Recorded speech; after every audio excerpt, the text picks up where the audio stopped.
좀 대부업을 지칭하는 말이고요. 정성적인 부분까지 해서 취업했다고 해서 끝나는 게 아니라 제가 듣기로는 앞자리가 좀 계속 많이 바뀌면서 이직을 하는 것 같습니다. 안녕하세요. 저축은행에서 기업 여신을 맡고 있는 3년차 김혁진이라고 합니다. 네, 저는 주로 여신 업무를 전반적으로 다루고 있는데요.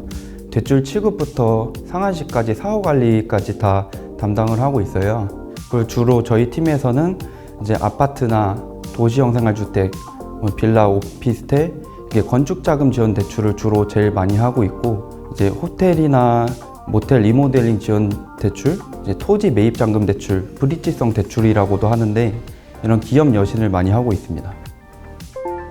사실상 여러분들이 아시는 시중은행이 국민은행, 신한은행, 하나은행, 그리고 새마을금고, 수협, 신협, 그리고 저희 저축은행 포함해서 하는 일은 다 똑같습니다. 다만 이제 차이점이 있다면 저는 창구에 있진 않기 때문에 고객을 직접적으로 응대하진 않습니다.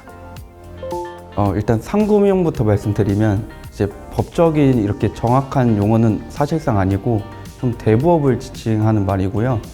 1금융과 2금융은 이제 1금융은 이제 여러분들이 아시는 시중은행, 하나은행, 국민은행, 신한은행, 그리고 지방은행, 부산은행이나 아니면 이제 특수은행, 한국은행 이렇게 있고, 2금융권은 이제 저축은행, 새마을금고, 신협, 수협, 지역농협 이렇게 있어요. 제가 생각했을 때 1금융과 2금융의 큰 차이로는 금리 부분이라고 다들 생각을 하실 거예요. 네, 그것도 맞긴 한데 이제 제가 생각했을 때는 주로 1금융 기관에서는 정량적인 평가를 많이 할 거예요.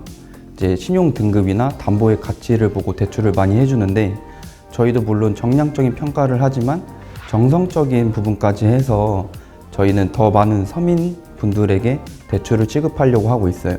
저축은행의 설립 목적도 서민금융기관이기 때문에 이제 1금융 기관에서 안 되시는 분들도 많이 오기도 하고, 아니면 저축은행에서 먼저 건축자금 지원 대출을 많이 하시기 때문에 저희 쪽에서는 이런 큰 차이가 있다고 볼 수 있어요.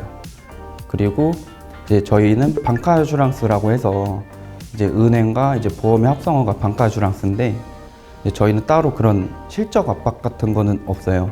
보험을 따로 판매하진 않고 신용카드 개설이나 아니면 체크카드 개설, 통장 만듦 이런 권유를 따로 하진 않아서 그런 큰 차이가 있는 것 같아요. 제가 부동산학과를 전공을 했고, 사실 부동산학과를 나오면 시행사, 시공사, 신탁사 아니면 저축은행 이렇게 진로가 많이 결정이 되는데, 주택금융공사에서 천년 인턴을 할 당시에 한 고객분이 대출이 좀 취급이 어려운 상황이었는데 이제 제 앞에서 막 우시더라고요. 그래서 그런 거 보면서 저는 좀 서민 금융기관에 대해 많이 관심을 갖게 됐고, 저축은행 쪽을 좀 선택하게 됐습니다. 이제 2학년이었죠. 그때 제가 교수님께 수업 끝나고 찾아갔어요. 근데 취업 준비를 어느 정도는 할 나이인 것 같고 한데 어떻게 해야 될지 모르겠습니다 라고 하니까 저한테 자격증 어떤 게 필요하고 이런 것들 알려주시더라고요. 그래서 공인중개사, 이제 컴퓨터 활용 능력 1급, 그리고 그때 당시 이제 빅데이터 준전문가라고 해서 그것도 잠깐 유행이었었고, 그리고 투자자산운용사, 금융기관까지 노려보자 라고 교수님 말씀하셔서 그때 자격증을 다 취득을 했어요. 공부를 많이 하면서 자격증이 있으니 인턴을 해보자 라고 하셔서 면접도 많이 떨어지긴 했지만 청년 인턴이라고 해서 금융공기업에서 많이 하는데 주택금융공사에서 4개월 정도 인턴을 했었습니다. 솔직히 제가 봤을 때는 자격증이 좀 많이 유리하긴 하죠. 1금융 가기 위한 그 금융 3종 세트라고 많이 다들 알고 계실 텐데, 그게 있으면 당연히 유리하지만 저축은행에서는 사실 3종 세트 이런 것보다는 인턴 경험, 정말 자기소개서에서 그런 열정이 더 중요한 것 같아요. 이렇게만 말씀드리면 또 현실적으로 와닿진 않으니까, 이제 저희 회사에서는 이제 주로 신용분석사나 아니면 공인중개사도 좀 좋아하고 있고, 아니 컴퓨터 활용 능력도 저희가 엑셀을 많이 다루다 보니까 좋을 것 같아요. 그리고 독치사나 독금사에서 저는 정보를 많이 얻었기 때문에 이제 스터디 같은 것도 저는 많이 추천을 드려요. 이제 혼자 아는 것보다 이제 스터디를 통해서 하면 주로 많은 그런 정보가 오고 가고 관련된 금융 지식들이 많이 쌓이더라고요. 그리고 신문도 저는 그때부터 매일 읽으면서 저희 정부 시장 규제나 아니면 금융기관들이 어떻게 변화하고 있는지, 아니 금리가 어떻게 되고 있는지 이런 전반적인 흐름을 계속 공부했던 것 같아요.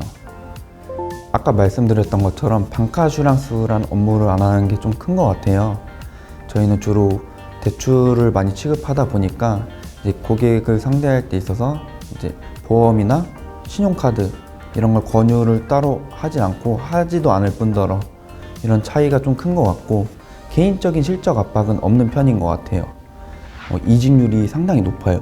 안 좋은 게 아니라 정말 전문 인력이 되는 과정을 겪고 3년 이상 차부터는 정말 스카웃도 많이 되고 이직을 많이 하게 되는데, 이게 왜 그러냐면 이제 저로 예를 들어서 말씀드리면, 같이 일을 하고 있는 분들이 감정평가사, 이제 신탁사, 변호사, 법무사, 이제 다른 은행들과 같이 협업을 하면서 일을 많이 하게 돼요. 기업 여신이다 보니까 이제 증권사, 캐피탈사과도 같이 일을 하고 다 유관 업종이다 보니까 저희는 좀 업무에 대한 이게 바운더리라고 해야 되나? 이런 것도 넓어지고 주로 증권사, 캐피탈, 신탁사로 이직을 많이 하게 되는데, 이제 제가 듣기로는 앞자리가 좀 계속 많이 바뀌면서 이직을 하는 것 같습니다.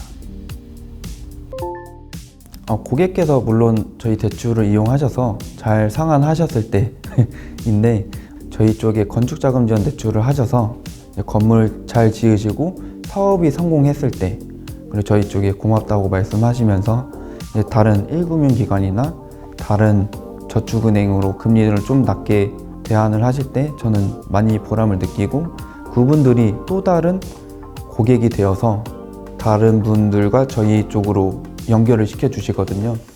그러면 저희 입장에서는 저희도 영업을 해야 되니까 또 많은 이런 인프라가 생기고 좋은 것 같아요.